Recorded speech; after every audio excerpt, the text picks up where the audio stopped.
আন্দাবাড়ি খারাপ হয়নি, হাইসালের মধ্যে পানি।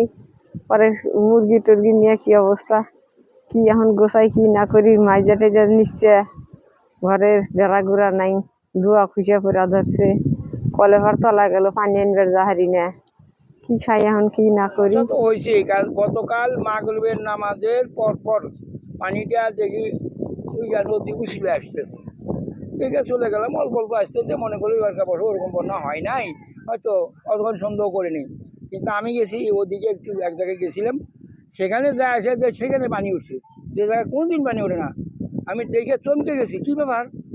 তখন কথা আপনার বাড়ি খবর যা দেখেন, এখন আইসে দেখি আমি এখান থেকে পার হয়ে পারলাম না, এখান থেকে চাইতে পারিনি। শেষ পর্যন্ত এখান থেকে যাই আবার বেরিয়ে বাড়ি যায়, রাত্রে ছিলাম, তাই গিয়ে সেখান থেকে আসলাম, এসে দেখলাম বাড়িতে অন্য জিনিস কোনো ক্ষতি হয় না, কিন্তু আবার ছোটো ক্ষতি তো হয়েছেই।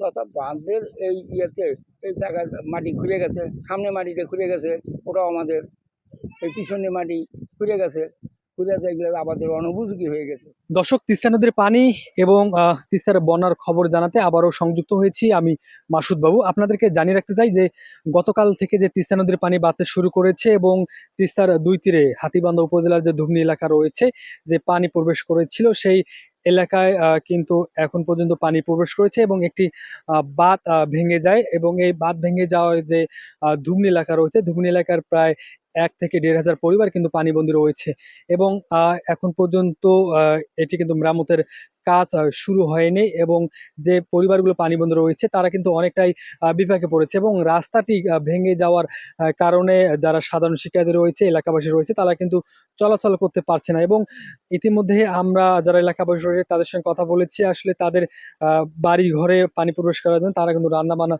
করতে পারছে না, এবং এখন পর্যন্ত তারা যেমনটা বলছিল যে কোনো ধরনের সরকারি সহায়তা বা শুকনো খাবার তারা পায়নি, এবং রাস্তার মেরামতের কাজও শুরু করেনি। আমার পিছনে দেখতে পাচ্ছেন যে তিস্তা নদী থেকে কিন্তু পানি এই বাঁধ ভেঙে কিন্তু লোকালয়ে প্রবেশ করছে।